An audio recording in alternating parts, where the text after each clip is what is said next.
Llegó a aquella casa cargando solamente una maleta y el peso de 2 muertes que todos decían ser culpa suya.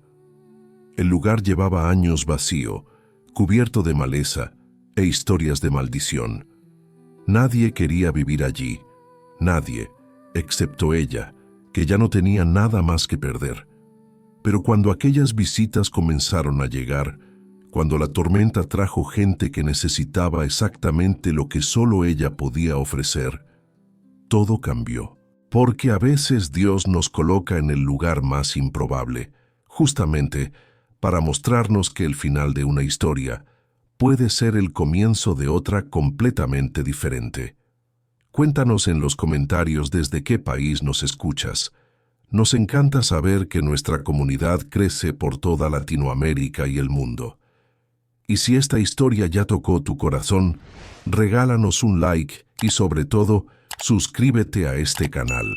Estamos a punto de llegar a los 1000 suscriptores. Un sueño que hemos construido día a día para crear un espacio donde las historias inspiren, donde encontremos esperanza juntos, donde recordemos que nunca estamos solos en nuestras luchas. Tu suscripción no es solo un número, es una mano extendida a alguien que necesita escuchar que los finales pueden convertirse en nuevos comienzos. Ayúdanos a hacer realidad este sueño. A finales del siglo XIX, en las regiones apartadas de México, historias como esta eran frecuentes. Las familias se extendían por las haciendas como raíces de árboles centenarios, algunas nutriendo la tierra, otras absorbiendo todo hasta no dejar nada. Soledad conocía perfectamente la diferencia entre ambos tipos. Lo había aprendido de la peor manera posible durante 6 semanas que convirtieron su vida entera en cenizas.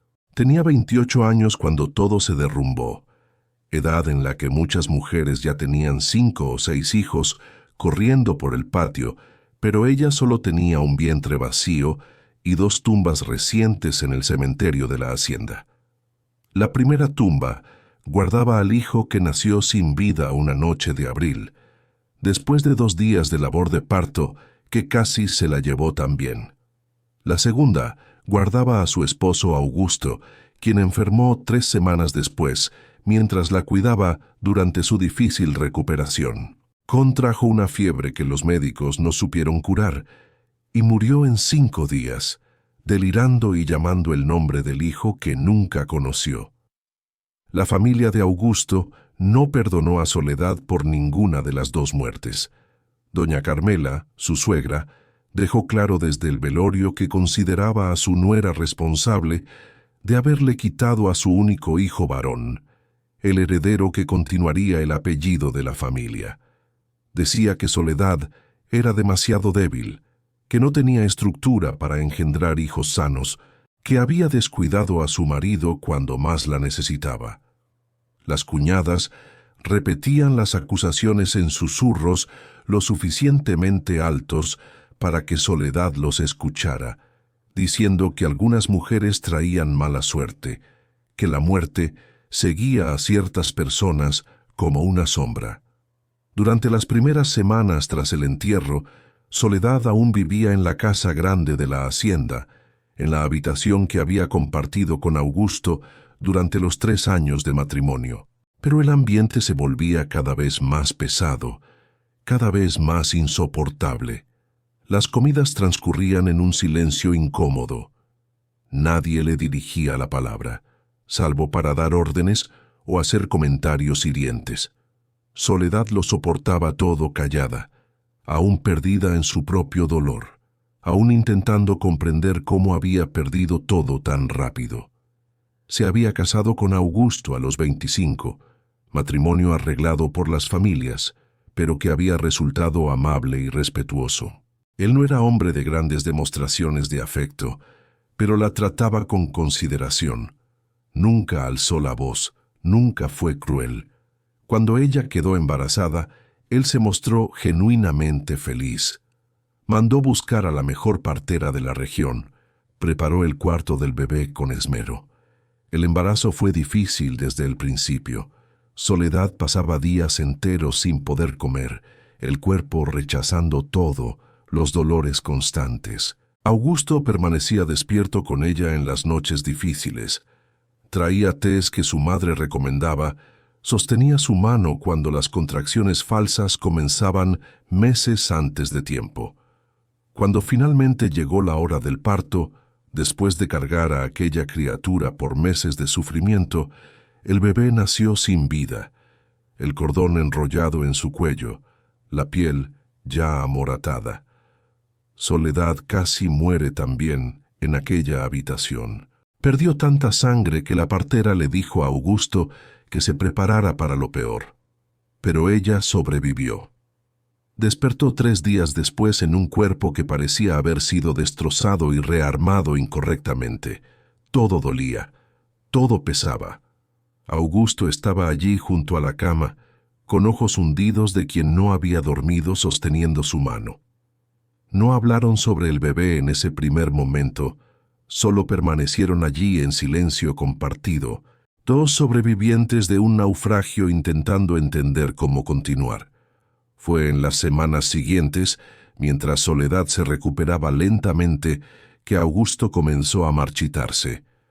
Primero fue solo un cansancio que atribuyó a las noches mal dormidas cuidándola.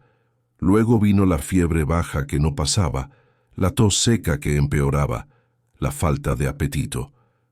Cuando finalmente llamaron al médico, ya era demasiado tarde. La fiebre se había instalado con demasiada fuerza. Los pulmones estaban comprometidos. No había medicina que funcionara.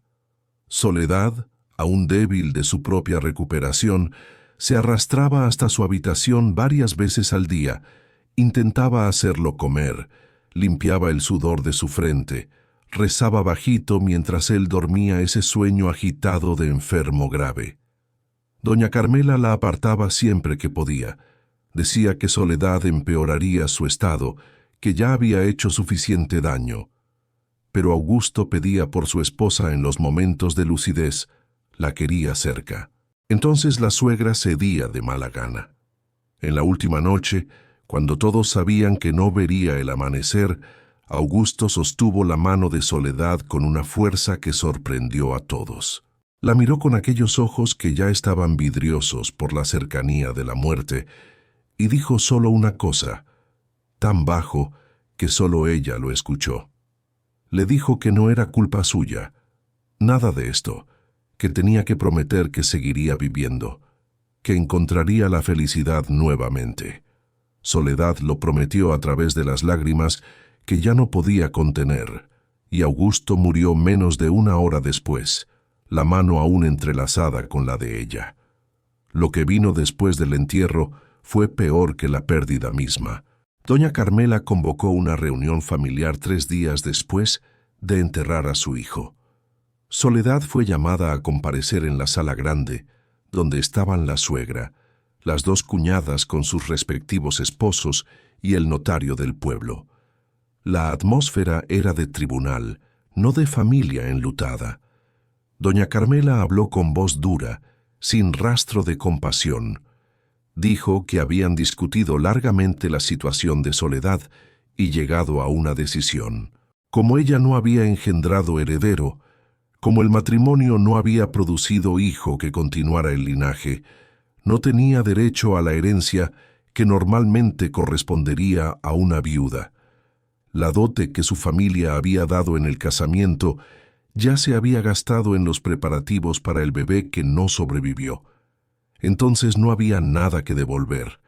Soledad estaba técnicamente sin recursos, dependiente de la buena voluntad de la familia. El notario, hombre pequeño y nervioso que claramente no quería estar allí, explicó con voz vacilante que por ley una viuda sin hijos tenía derecho a un porcentaje de los bienes del fallecido, pero que si la familia lo disputaba, alegando que no había patrimonio separado, el proceso podía llevar años. Doña Carmela interrumpió diciendo que no habría proceso alguno, que ella era mujer cristiana y no dejaría a su nuera en la miseria completa, pero que tampoco permitiría que alguien que trajo tanta desgracia a la familia continuara viviendo en la casa grande, disfrutando de la comodidad que ya no merecía. Ofreció entonces el acuerdo. Lo llamó así como si fuera generosidad y no crueldad calculada. Había una casa pequeña en los límites de la propiedad, cerca del pantano, lugar que llevaba vacío más de 10 años. Era conocida como la Casa de la Fiebre, porque antiguamente vivía allí una familia de trabajadores que había muerto entera durante una epidemia. Padre, madre y 4 hijos, todos en menos de 2 semanas. Desde entonces nadie quería vivir allí. Decían que el lugar era pesado, que tenía mala suerte pegada a las paredes, que quien dormía allí escuchaba llantos de niños en la madrugada. La casa había quedado abandonada, usándose apenas para guardar herramientas viejas, y con el tiempo se fue deteriorando, la maleza creciendo alrededor, las maderas pudriéndose. Doña Carmela dijo que Soledad podía quedarse con aquella casa, que técnicamente formaba parte de las tierras de la familia. Entonces sería como si estuviera recibiendo propiedad. Dijo que mandaría limpiar lo básico, daría algunos muebles viejos, ollas, cobijas, víveres para los primeros meses. Dijo todo esto con aquel tono de quien está siendo generosa, más allá de lo razonable, haciendo un favor inmenso, y entonces vino la parte final del acuerdo, la trampa disimulada como opción. Si Soledad aceptaba ir a aquella casa, quedarse allí tranquila, sin causar problemas, sin hacer exigencias, la familia consideraría las obligaciones terminadas. Pero si se negaba, si quería pelear por derechos, procesar, hacer escándalo, entonces no recibiría nada. Sería expulsada de la hacienda sin ni la ropa del cuerpo, y la familia usaría toda su influencia para garantizar que ninguna otra familia de la región la acogiera. Soledad escuchó todo en silencio, sintiendo una mezcla de shock y entendimiento frío instalándose en su pecho. Entendió que aquello no era un acuerdo, era expulsión disfrazada de caridad. Entendió que su suegra la quería lejos, escondida en aquel lugar que nadie visitaba, fuera de la vista, fuera de la conciencia. Entendió también que no tenía elección real, porque sin dinero, sin familia propia a la cual volver, sus padres habían muerto años atrás, sin nadie que la defendiera. Aceptar aquella casa miserable era la única forma de tener techo y comida. Las cuñadas la miraban con aquella expresión de superioridad mezclada con lástima falsa, claramente satisfechas de ver a la rival siendo removida. Soledad pensó en Augusto, en sus últimas palabras, en la promesa que había hecho. Pensó que si se negaba y era expulsada sin nada, terminaría mendigando por los caminos, o peor, y eso sería deshonrar su memoria. Entonces dijo con voz que mantuvo firme a pesar de todo, que aceptaba los términos. Doña Carmela pareció casi decepcionada de que no hubiera pelea, de que la victoria hubiera sido demasiado fácil. Dijo que Soledad tenía 3 días para juntar sus cosas y mudarse. El notario le hizo firmar un papel declarando que recibía la casa como compensación total y final, que no tenía más ninguna reclamación sobre la propiedad o bienes de la familia. Soledad firmó con mano que no tembló, porque ya no sentía nada más allá de un cansancio profundo que iba más allá del cuerpo. En los 3 días siguientes, separó las pocas cosas que eran realmente suyas: ropas sencillas, el rosario de su madre, la alianza de Augusto que había sacado de su dedo antes del entierro y que la suegra no sabía que había guardado. En el 3er día por la mañana, el capataz apareció con una carreta pequeña. Traía en ella una cama vieja, una mesa con 2 sillas, ollas abolladas, un baúl con cobijas que olían a humedad y sacos de harina, frijoles y sal.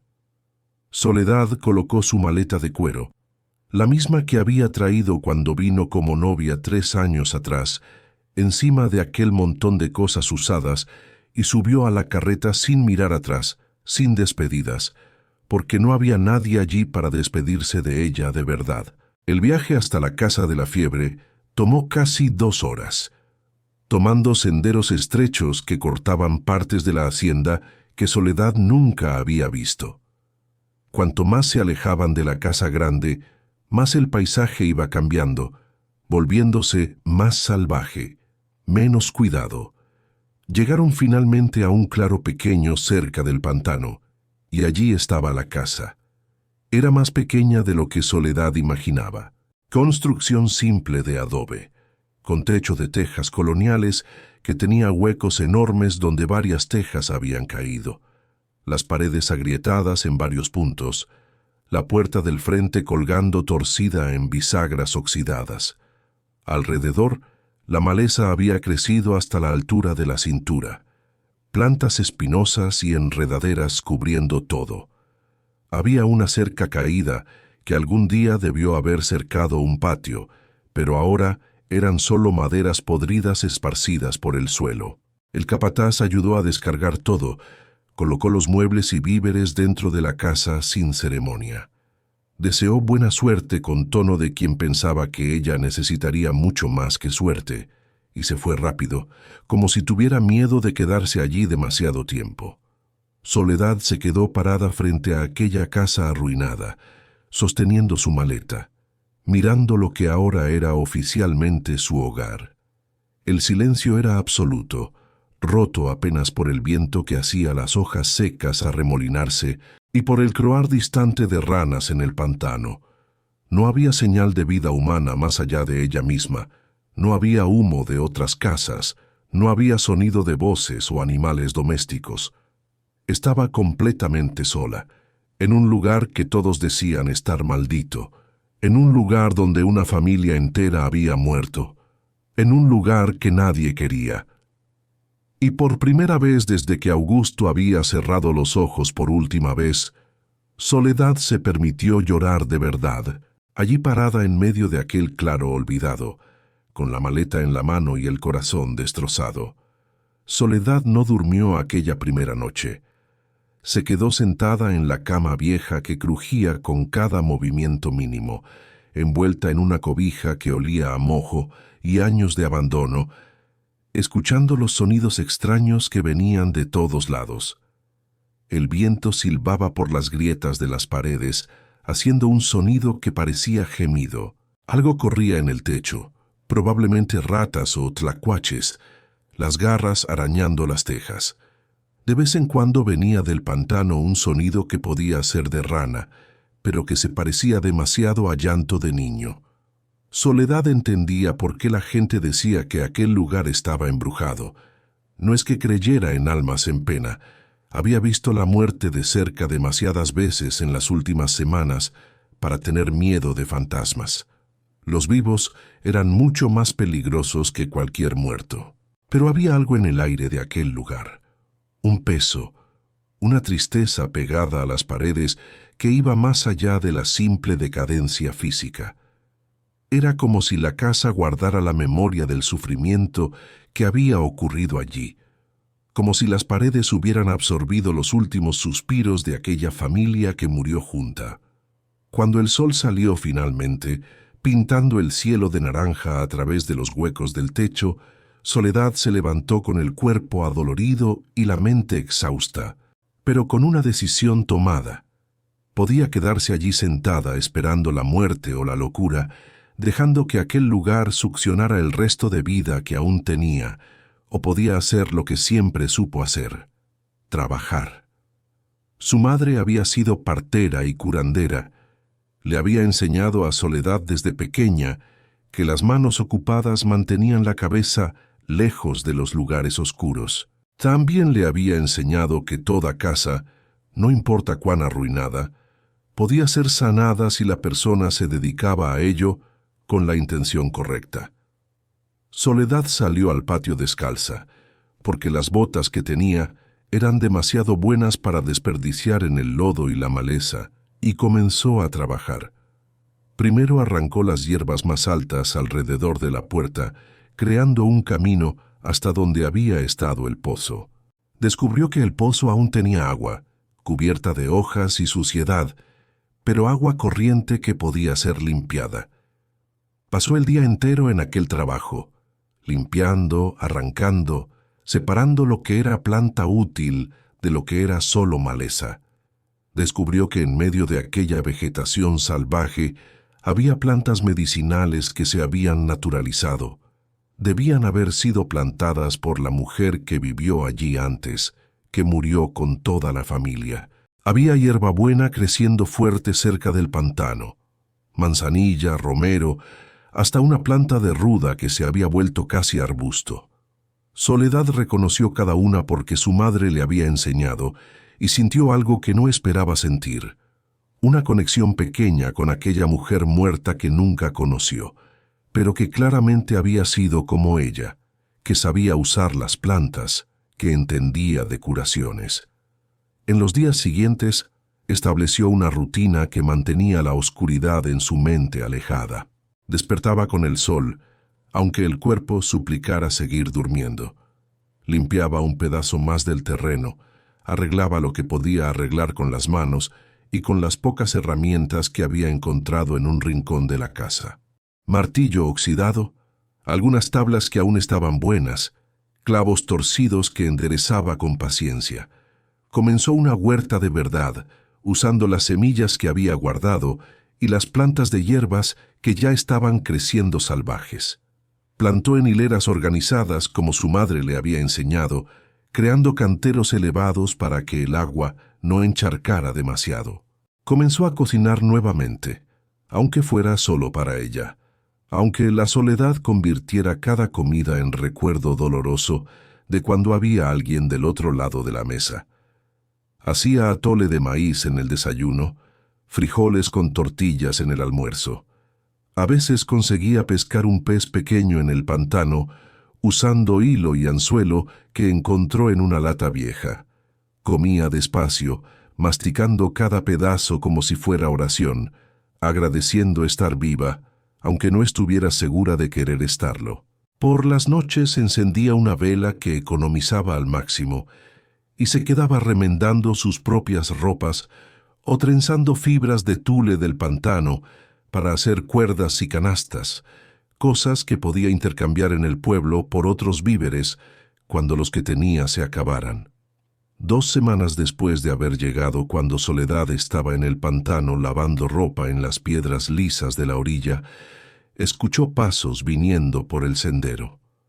Levantó los ojos asustada, el corazón disparándose inmediatamente, porque no esperaba visita, no esperaba que alguien viniera hasta allí. Vio entonces una figura aproximándose despacio, mujer vieja y encorvada, apoyada en un bastón de madera nudosa, usando vestido negro descolorido y un rebozo sobre los hombros a pesar del calor. La vieja se detuvo a algunos metros de distancia, estudiando a Soledad con ojos que eran sorprendentemente vivos y penetrantes en aquel rostro arrugado por el tiempo y el sol. Soledad se quedó allí parada, aún sosteniendo la ropa mojada, sin saber qué decir, sin saber si debía tener miedo o no. La vieja finalmente habló con voz ronca pero firme. Preguntó si ella era la muchacha que había venido a vivir en la casa de la fiebre. Soledad confirmó, esperando escuchar algún comentario sobre maldición o sobre cómo era tonta de aceptar vivir allí. Pero la vieja apenas asintió con la cabeza, como si hubiera confirmado algo que ya sospechaba, y dijo que había venido a ver con sus propios ojos quién tenía el valor de quedarse en un lugar que todos evitaban. Se presentó como Josefa, curandera que vivía del otro lado del cerro, a legua y media de allí. Dijo que había oído hablar de que doña Carmela había mandado a su nuera a la casa de la fiebre, que las lenguas del pueblo no hablaban de otra cosa, diciendo que era crueldad o justicia, dependiendo de quién contaba la historia.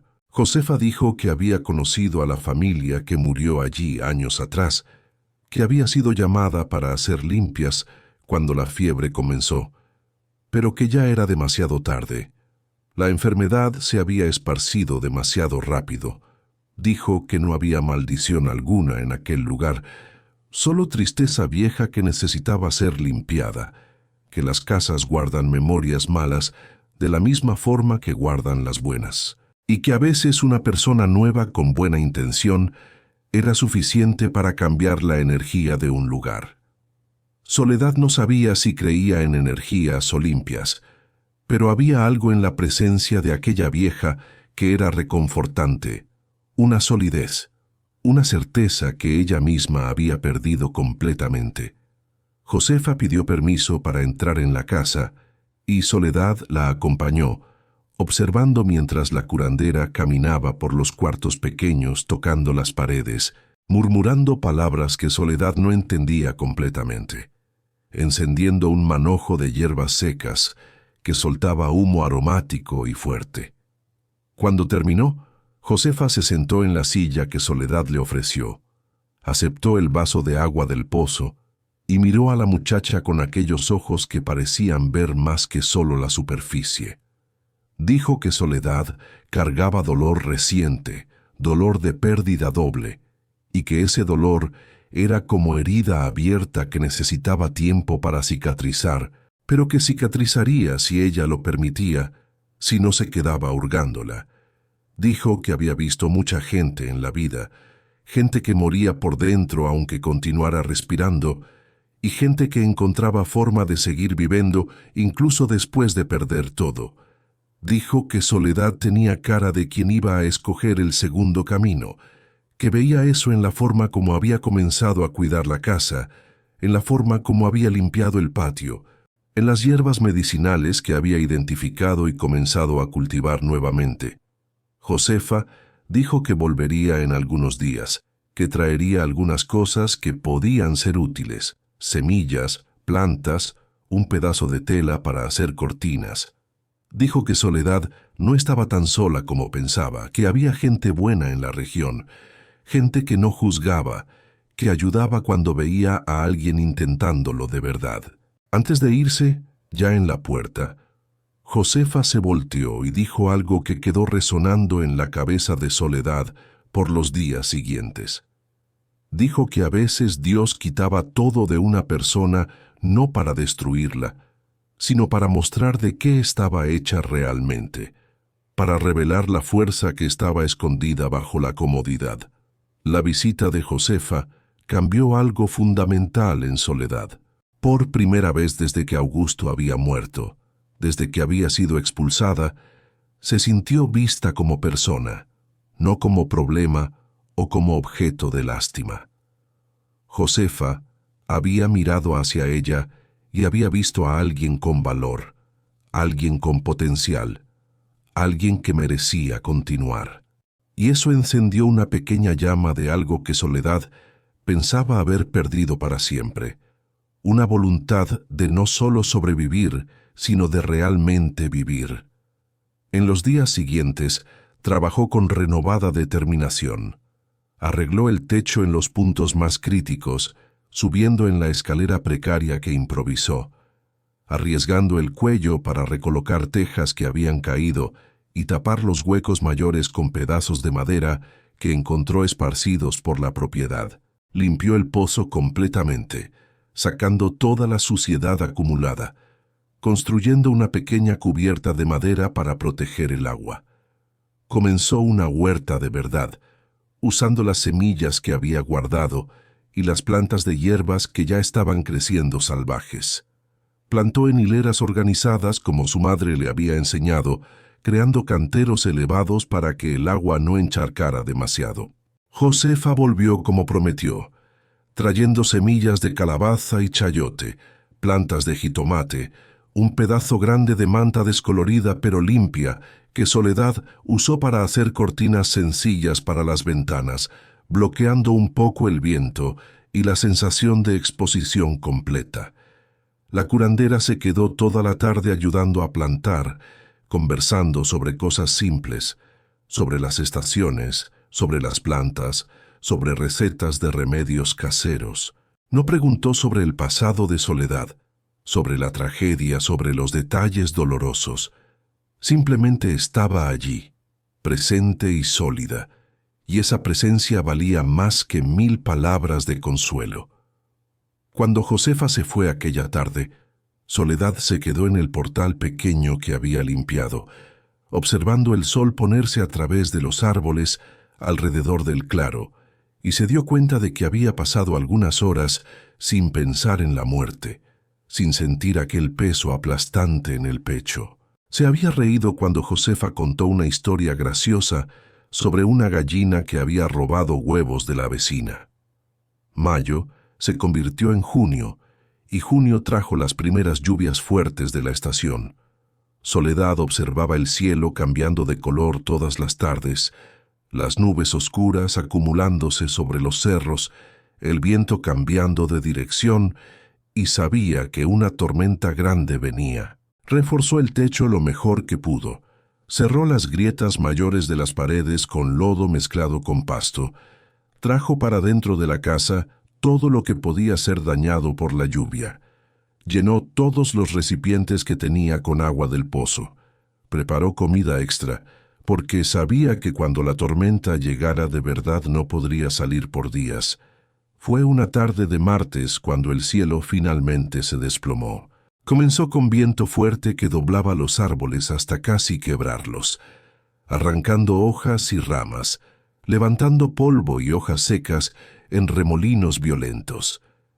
Después vino la lluvia, no aquella lluvia gentil de primavera, sino lluvia pesada y furiosa que martillaba el techo con fuerza de piedras siendo lanzadas, que transformaba el patio en río de lodo en cuestión de minutos. Soledad estaba dentro de la casa, observando por la ventana la violencia de la tormenta, cuando escuchó algo más allá del ruido de la lluvia. Era sonido de caballo, cascos golpeando el lodo, relincho de animal asustado, y entonces voces humanas gritando algo que ella no lograba entender por el ruido de la tormenta. Corrió hasta la puerta, la abrió luchando contra el viento que empujaba la madera, y vio algo que hizo su corazón dispararse. Había un hombre intentando controlar un caballo que se encabritaba aterrorizado. Y en la grupa del animal había dos niñas pequeñas, dos muchachitas, que se aferraban una a la otra, empapadas y claramente aterrorizadas. El hombre vio a Soledad en la puerta, gritó algo sobre refugio, sobre una de las niñas estar enferma, sobre por favor. Soledad no pensó, solo reaccionó. Hizo señas frenéticas para que se acercaran, ayudó al hombre a bajar a las niñas del caballo, jaló a todos para dentro de la casa mientras la lluvia caía con furia aún mayor. La puerta apenas se cerró y ya estaban todos allí dentro, goteando agua, temblando de frío y miedo. Y Soledad miró a aquellas tres personas que el destino había arrojado a su casa exactamente cuando la peor tormenta del año llegaba. Y supo, sin saber explicar cómo, que aquel momento iba a cambiar todo. El hombre se quitó el sombrero empapado, revelando el rostro curtido por el sol y el camino, ojos preocupados que fueron directo hacia la niña menor, que se retorcía de forma preocupante. Intentó agradecer, intentó disculparse por invadir de esa manera, pero Soledad lo interrumpió.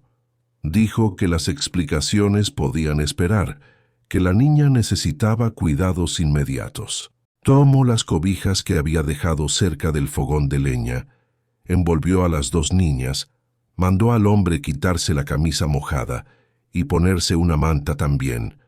Encendió el fuego más fuerte, puso agua a hervir, comenzó a moverse con propósito y dirección, con certeza que venía de un lugar profundo que ni sabía que aún existía. La niña menor, que no debía tener más de 5 años, estaba con fiebre alta, la piel ardiendo, los labios amoratados de frío y enfermedad. Soledad tocó la frente de la criatura, escuchó la respiración difícil y reconoció inmediatamente lo que era. Era la misma fiebre que había llevado a aquella familia años atrás, la misma que mataba rápido si no era tratada con conocimiento y dedicación. Y Soledad tenía ese conocimiento guardado en la memoria de las lecciones de su madre, esperando exactamente este momento para ser usado nuevamente, Soledad no perdió tiempo con vacilación. Le pidió al hombre que se presentara mientras ya comenzaba a preparar los remedios que sabía que la niña necesitaba. Él dijo con voz tensa, de quien estaba al borde de la desesperación, que se llamaba Esteban, que era arriero, que estaba regresando a casa con sus hijas cuando la tormenta los alcanzó en medio del camino. Dijo que la niña menor, Lupita, había comenzado con fiebre la noche anterior, que él había pensado que era solo un resfriado, pero que había empeorado demasiado rápido, que cuando vio que estaba realmente mal, ya estaban lejos de cualquier pueblo. Y la lluvia había comenzado. Dijo que vio el humo saliendo de la chimenea de esta casa y vino hacia acá sin saber si encontraría a alguien, rezando para que sí. La niña mayor, que debía tener unos 8 años, estaba callada en un rincón, abrazada a sus propias rodillas, mirando todo con ojos enormes y asustados.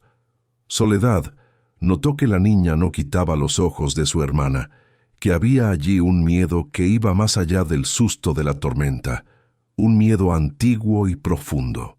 Soledad puso agua hirviendo en una palangana, tomó las hierbas que había recolectado y secado en las últimas semanas, hierbabuena, manzanilla y hojas de guayaba. Hizo un té fuerte y concentrado. Mientras esperaba que se enfriara un poco, mojó un paño limpio en agua tibia y comenzó a pasarlo por el rostro y el cuello de Lupita, intentando bajar la fiebre. La niña gemía bajito, los ojos cerrados, el cuerpo pequeño temblando incluso bajo las cobijas. Esteban estaba al lado, las manos grandes y callosas, abriéndose y cerrándose nerviosas, claramente sin saber qué hacer, claramente acostumbrado a resolver problemas con fuerza y trabajo, pero impotente ante la fragilidad de aquella criatura enferma. Soledad lo miró y vio algo que reconoció inmediatamente. Vio el miedo absoluto de perder a alguien amado, aquel miedo que corroe por dentro y que ella conocía demasiado bien. Preguntó manteniendo la voz calmada y firme para no aumentar su pánico, ¿cuánto tiempo hacía que la madre de las niñas había fallecido? Esteban pareció sorprendido con la pregunta, pero respondió que hacía casi 2 años que su esposa había muerto exactamente de esa misma fiebre, que había comenzado de la misma manera. Fiebre baja que fue subiendo, la tos, la dificultad para respirar. Dijo que había sido al inicio del invierno, que él había ido a buscar médico al pueblo más cercano, pero que cuando regresó ya era demasiado tarde.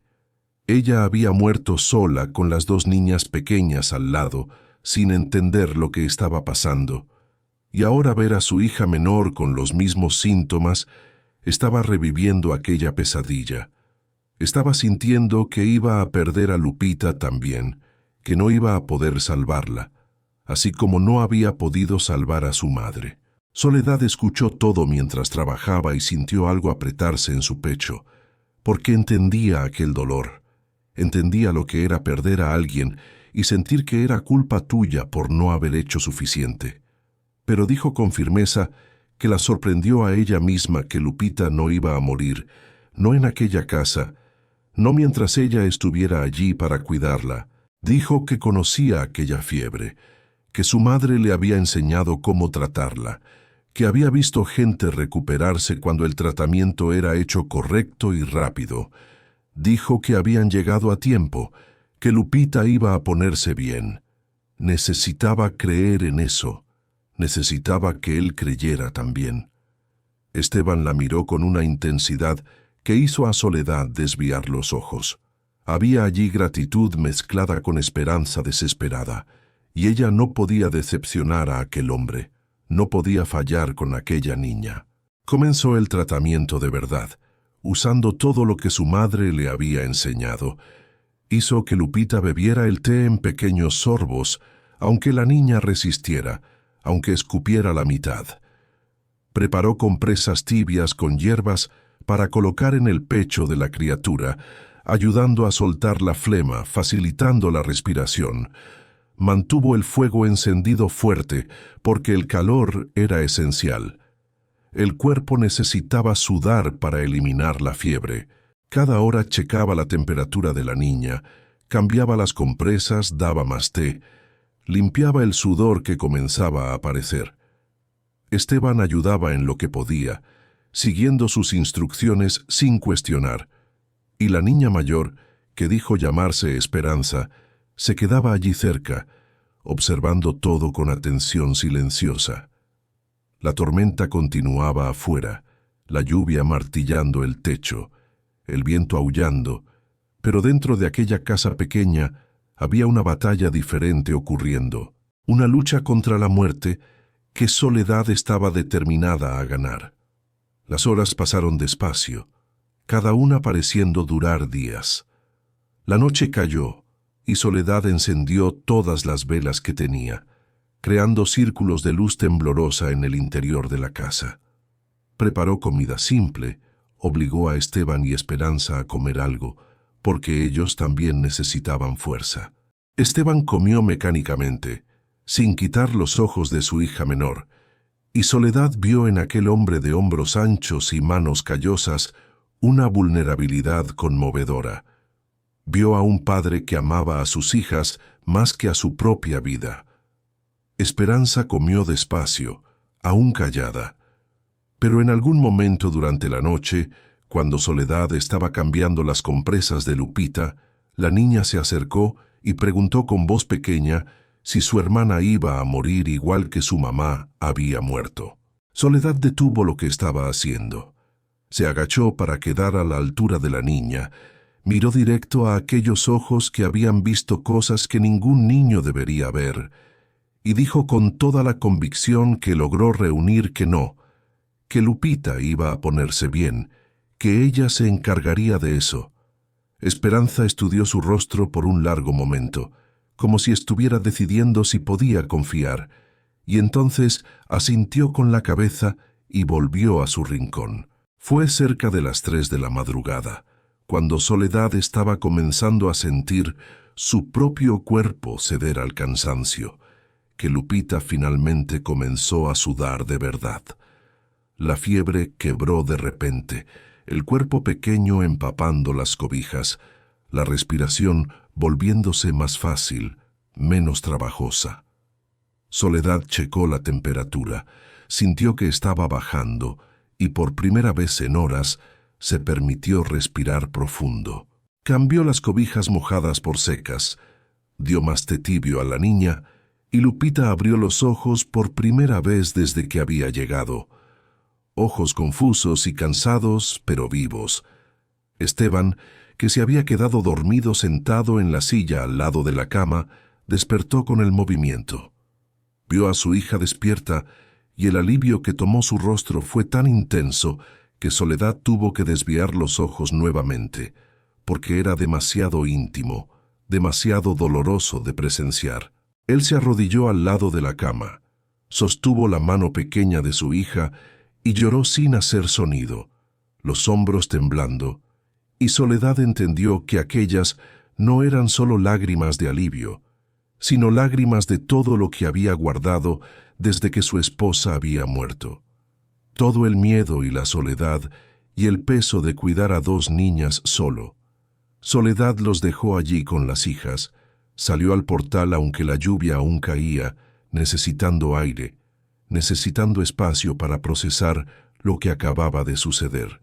Había salvado a aquella criatura, había usado el conocimiento que su madre le había pasado, había confiado en su propia capacidad y había funcionado. Lupita estaba viva, iba a recuperarse completamente, y Soledad había hecho eso. Por primera vez desde que había perdido a su propio bebé, desde que se había sentido completamente inútil y rota, había logrado salvar una vida. Y eso significaba algo, eso cambiaba algo fundamental dentro de ella. Se quedó allí parada en la lluvia, dejando que el agua fría lavara su rostro, mezclándose con las lágrimas que caían sin que ella intentara controlarlas, y sintió una paz que no sentía hacía meses. Cuando volvió adentro, Esteban estaba colocando a Lupita de vuelta en la cama, la niña ya durmiendo nuevamente. Pero era sueño tranquilo ahora, no el sueño agitado de la fiebre. Esperanza estaba envuelta en una cobija en el rincón, también durmiendo finalmente. Esteban se acercó a Soledad, se detuvo frente a ella, y había tantas cosas en su rostro que ella no sabía por dónde comenzar a leer. Él dijo con voz ronca de cansancio y emoción que ella había salvado a su hija, que no había forma de agradecer algo así, que le debía la vida de Lupita. Soledad negó con la cabeza, dijo que había hecho solo lo que cualquier persona haría, que había usado lo que sabía, nada más. Pero Esteban insistió. Dijo que no era cualquier persona quien tendría conocimiento para tratar aquella fiebre, que no era cualquier persona quien se habría dedicado de esa manera a una niña desconocida. Preguntó quién era ella, cómo había llegado a vivir en aquella casa que todos decían estar maldita, por qué estaba sola allí, y Soledad, demasiado cansada para mantener las defensas, sentándose en la silla porque las piernas ya no aguantaban más estar de pie, contó. Contó sobre Augusto, sobre el bebé que nació muerto, sobre la fiebre que se llevó a su marido, sobre la suegra cruel que la expulsó a aquel lugar. Contó sobre las primeras semanas de soledad absoluta, sobre Josefa que había venido a limpiar la casa, sobre cómo había comenzado a reconstruir algo que se pareciera a una vida. Esteban escuchó todo en silencio, y cuando ella terminó, él no ofreció palabras vacías de consuelo. No dijo que todo iba a estar bien o que el tiempo curaba todo. Dijo solo que entendía lo que era perder a alguien y tener que seguir viviendo de todas formas, que entendía lo que era que el mundo entero te juzgara cuando solo estabas intentando sobrevivir un día más. Dijo que cuando su esposa murió, había pensado en desistir de todo, en dejar a las niñas con su hermana e irse lejos, porque el dolor era demasiado grande, demasiado pesado, pero que las muchachitas lo necesitaban. Entonces había continuado. Se había vuelto arriero porque era trabajo que pagaba bien y le permitía estar siempre en movimiento, siempre huyendo de los recuerdos. Dijo que en los últimos 2 años había vivido con miedo constante de que algo les pasara a las niñas, de que fallara con ellas como había fallado con su madre. Y hoy, cuando Lupita se había enfermado en medio del camino, con la tormenta llegando, había estado seguro de que la iba a perder, de que tendría que enterrar a alguien más que amaba. Pero entonces había encontrado esta casa, había encontrado a Soledad, y ella había salvado a Lupita. Había roto aquel ciclo de muerte y pérdida, y él no sabía cómo retribuir eso, pero quería intentar. La lluvia paró a media mañana siguiente, dejando todo empapado y brillante bajo el sol que finalmente apareció entre las nubes.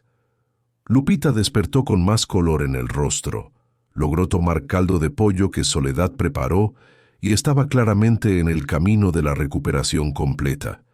Esperanza se relajó visiblemente, volvió a hablar, ayudó a Soledad a arreglar la casa, a tender cobijas para secar. Esteban salió a chequear el caballo que había pasado la noche refugiado en un rincón cubierto cerca de la casa, y cuando volvió, dijo que necesitaban quedarse al menos un día más para que Lupita se fortaleciera antes de enfrentar el viaje. Soledad estuvo de acuerdo, y aquel día se transformó en una experiencia extraña y conmovedora. Por primera vez en meses, la casa no estaba silenciosa. Había voces, risas de las niñas cuando Soledad contó historias graciosas, el sonido de Esteban arreglando algunas cosas que se habían roto durante la tormenta. Había vida allí, vida de verdad. Y Soledad se dio cuenta de cuánto había extrañado eso, cuánto la soledad había sido más pesada de lo que había admitido para sí misma. Al final de la tarde, cuando Lupita ya estaba sentada comiendo atole y conversando animada con su hermana, Esteban pidió hablar con Soledad en privado.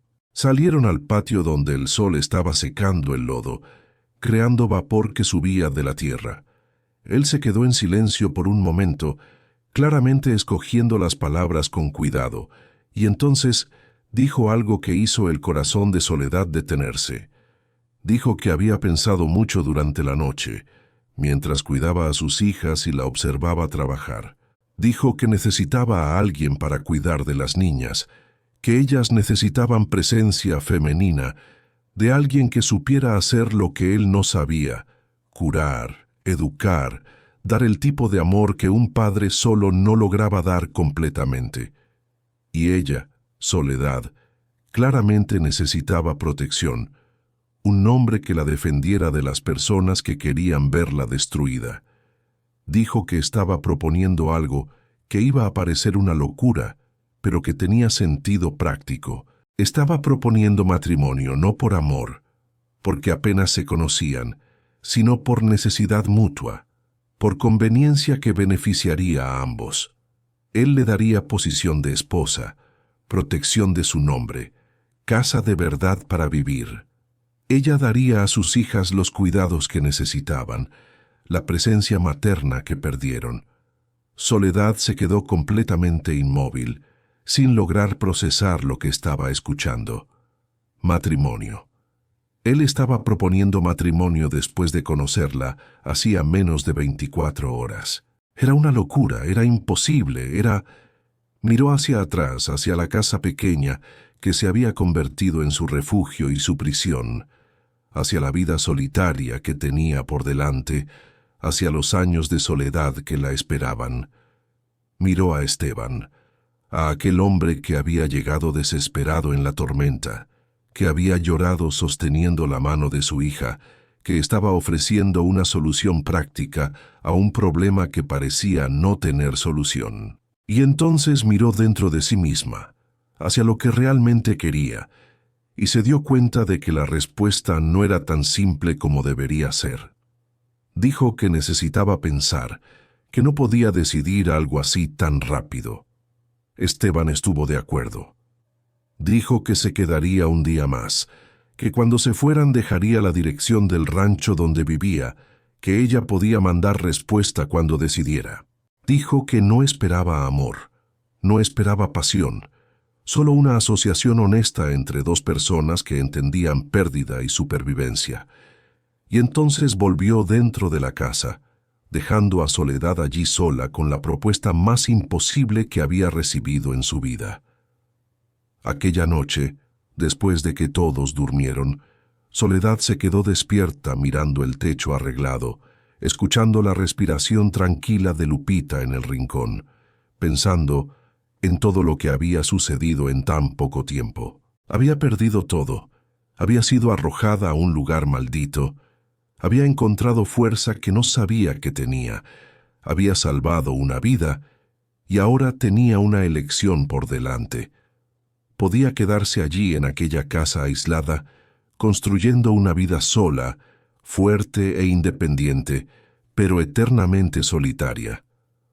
O podía aceptar la propuesta de Esteban, podía convertirse en madre de aquellas dos niñas que claramente la necesitaban, podía tener familia nuevamente, aunque fuera familia construida sobre conveniencia y no sobre amor. Pensó en Augusto, en sus últimas palabras, en la promesa que había hecho de seguir viviendo, de encontrar felicidad nuevamente. Y pensó que tal vez la felicidad no siempre era gran pasión o romance de historia. A veces era simplemente encontrar propósito, encontrar un lugar donde eras necesaria, donde podías hacer diferencia. Se durmió sin haber decidido aún, pero con el corazón un poco menos pesado de lo que había estado en meses, porque por primera vez tenía opción, tenía elección, y eso por sí solo era un tipo de libertad. Esteban y las niñas partieron a la mañana siguiente, con Lupita aún débil pero recuperada lo suficiente para el viaje. Antes de irse, él dejó con Soledad un pedazo de papel con el nombre del rancho donde vivía, 3 leguas en dirección al poblado de San Miguel. Dijo nuevamente que ella podía pensar con calma, que no había prisa, pero que la oferta era sincera y permanente. Esperanza abrazó a Soledad antes de subir al caballo, abrazo apretado de niña que había encontrado algo que no sabía que estaba buscando.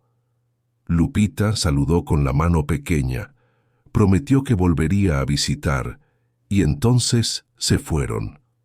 Soledad se quedó allí parada en el patio, viéndolos desaparecer por el sendero, sintiendo la casa quedarse vacía nuevamente.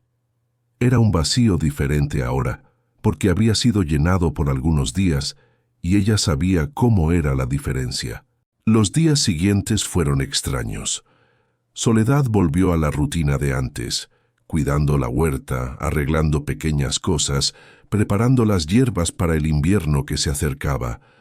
Pero todo parecía diferente, como si la visita de ellos hubiera cambiado algo fundamental en la atmósfera del lugar. La casa ya no parecía embrujada o pesada, parecía solo pequeña y solitaria. Josefa apareció al tercer día después de que Esteban había partido, viniendo con aquel paso lento pero determinado. Y Soledad le contó todo, sobre la tormenta, sobre Lupita, sobre la propuesta de matrimonio. La curandera escuchó todo en silencio, asintiendo de vez en cuando. Y cuando Soledad terminó, Josefa se quedó en silencio por un largo momento antes de hablar.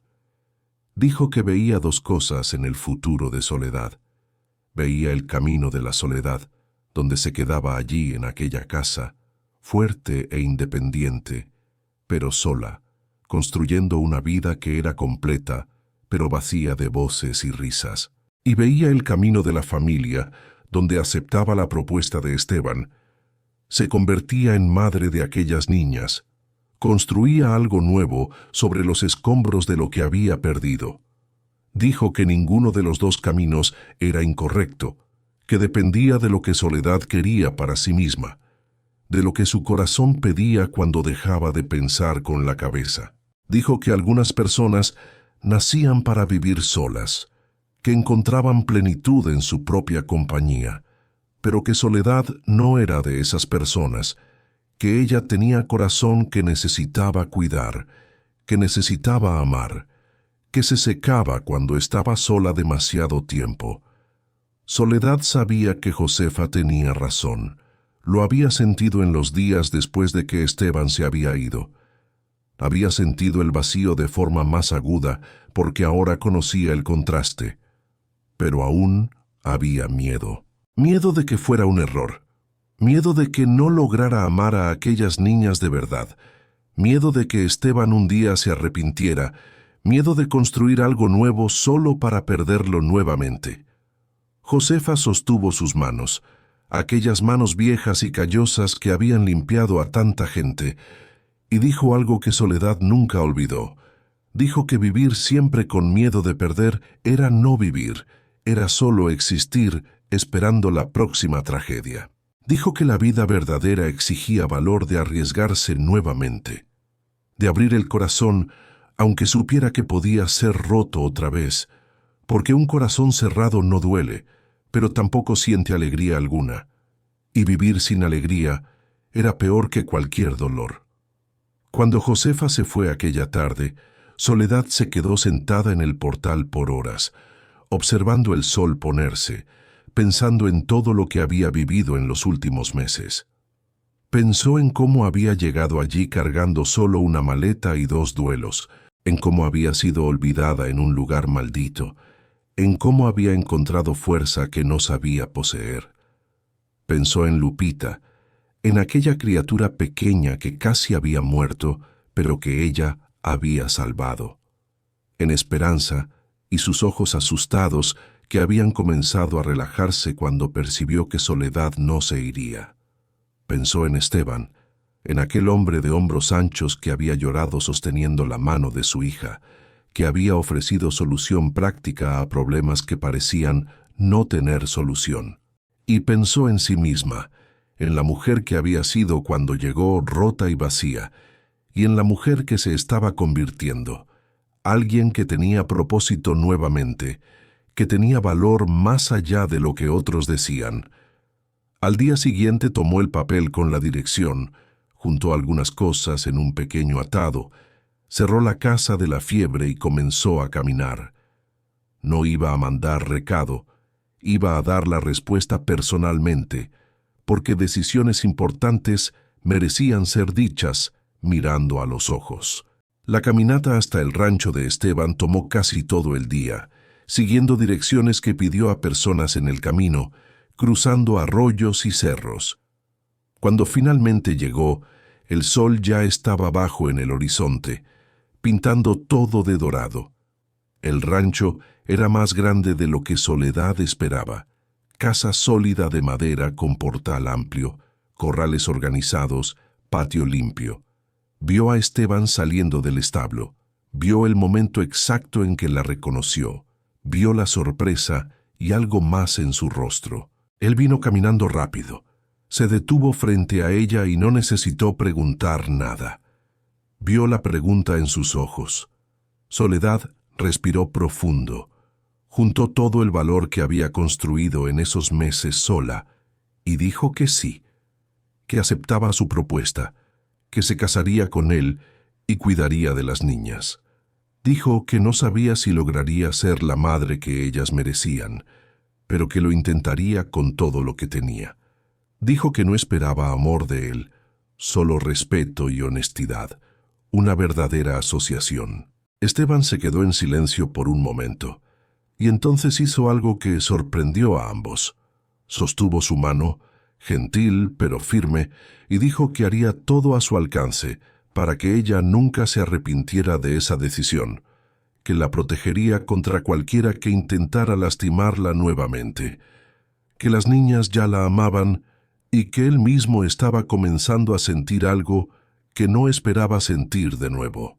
No era amor todavía, pero era respeto profundo, era gratitud, era reconocimiento de alguien que entendía dolor y supervivencia, y a veces eso era cimiento más sólido que la pasión.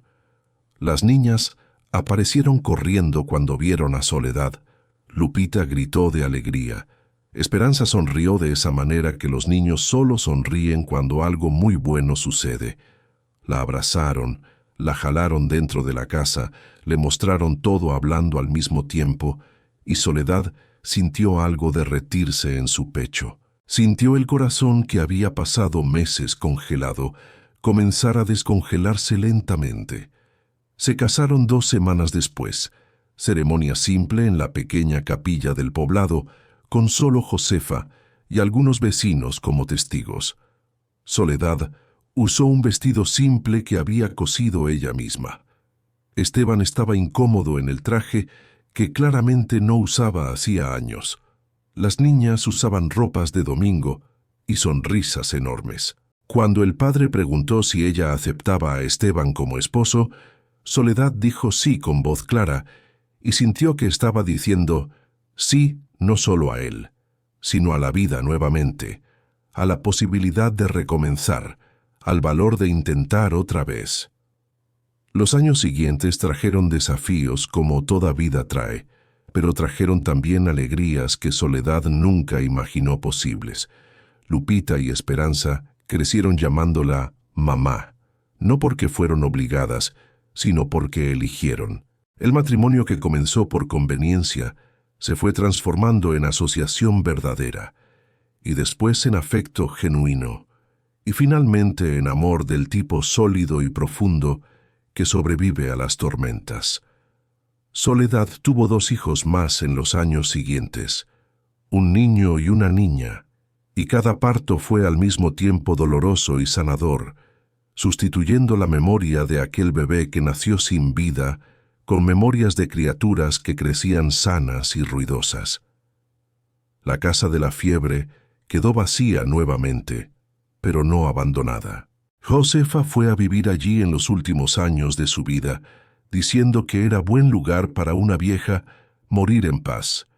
Y cuando ella finalmente partió, Soledad transformó la casa pequeña en lugar de sanación, donde recibía mujeres embarazadas que necesitaban cuidados, donde enseñaba a otras muchachas sobre hierbas y remedios. El lugar que había sido sinónimo de muerte se volvió sinónimo de vida nueva. Una tarde de domingo, 15 años después de aquella tormenta que cambió todo, Soledad estaba en el portal del rancho observando a la familia reunida. Lupita estaba casada, tenía un hijo pequeño que corría por el patio. Esperanza estaba ayudando a los hermanos menores con la tarea. Esteban estaba arreglando una cerca a lo lejos, deteniéndose de vez en cuando para saludarla con la mano. Y Soledad pensó en cómo había llegado a aquella región cargando solo una maleta y el peso de 2 muertes, en cómo había sido olvidada en un lugar que nadie quería, en cómo aquel abandono había sido en realidad un regalo disfrazado. Pensó que si no hubiera perdido todo, nunca habría descubierto de qué estaba hecha realmente. Si no hubiera sido expulsada a aquel lugar olvidado, nunca habría salvado a Lupita, nunca habría conocido a Esteban, nunca habría construido esta familia que ahora llenaba su vida de propósito y amor. A veces, el final de una historia era solo el comienzo de otra mucho mejor. A veces necesitaba perder todo para ganar lo que realmente importaba. Esteban subió los escalones del portal, se sentó a su lado, tomó su mano como hacía todos los días hacía 15 años, preguntó en qué estaba pensando, y Soledad sonrió, aquella sonrisa que había tardado años en volver, pero que ahora venía fácil. Dijo que estaba pensando en lo extraña que era la vida, en cómo las peores cosas podían transformarse en las mejores si una tenía el valor de continuar, de arriesgarse nuevamente, de aceptar ayuda cuando aparecía incluso en los lugares más improbables. Esteban estuvo de acuerdo. Dijo que aquella tormenta lo había salvado tanto como la había salvado a ella, que encontrar a Soledad aquel día había sido un milagro que no sabía que necesitaba. Se quedaron allí sentados mientras el sol se ponía, manos entrelazadas, rodeados por el ruido de la familia. Y Soledad sintió gratitud profunda por cada momento difícil que la había traído hasta allí. Soledad perdió todo en cuestión de semanas: esposo, hijo, hogar, dignidad. Fue olvidada en un lugar que todos decían estar maldito, abandonada como problema que nadie quería resolver. Pero ella probó que el lugar donde nadie quiere vivir puede ser exactamente donde necesitamos estar para encontrar quiénes realmente somos.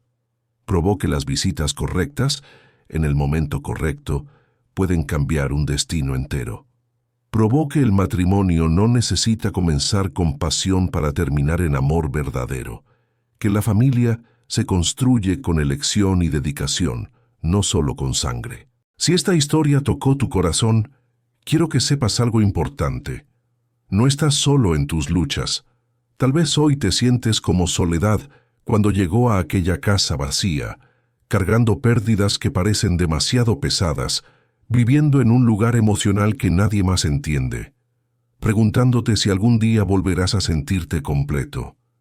Quiero decirte que sí, que volverás, que los finales más dolorosos muchas veces son solo puertas, cerrándose para que otras se abran, que la fuerza que buscas ya está dentro de ti, esperando el momento correcto para revelarse, que no hay vergüenza en haber caído, solo hay dignidad en levantarse una vez más. Aquí en este canal, somos una comunidad de personas que creemos en los nuevos comienzos, que entendemos que la vida no siempre es justa, pero que aún así vale la pena vivirla con esperanza. No estás solo. Somos miles compartiendo estas historias, recordándonos unos a otros que después de la tormenta siempre viene la calma, que después de la noche más oscura siempre amanece. Si esta historia te dio, aunque sea un momento de consuelo, de esperanza, de compañía en tu propia tormenta, compártela con alguien que también necesite escucharla. Deja tu comentario contándonos qué parte te tocó más profundo. Y si aún no lo has hecho, suscríbete a este canal porque cada semana traemos historias que te recordarán que nunca es demasiado tarde para recomenzar, que nunca estás demasiado roto para ser sanado, que siempre, siempre hay esperanza. Recuerda, a veces Dios necesita quitarnos todo para mostrarnos que somos hechos de algo mucho más fuerte de lo que imaginábamos. Y a veces, el lugar que nadie quiere es exactamente donde nuestra verdadera vida está esperando para comenzar. Nos vemos en la próxima historia. Hasta entonces, ten fe, ten valor y recuerda que no caminas solo.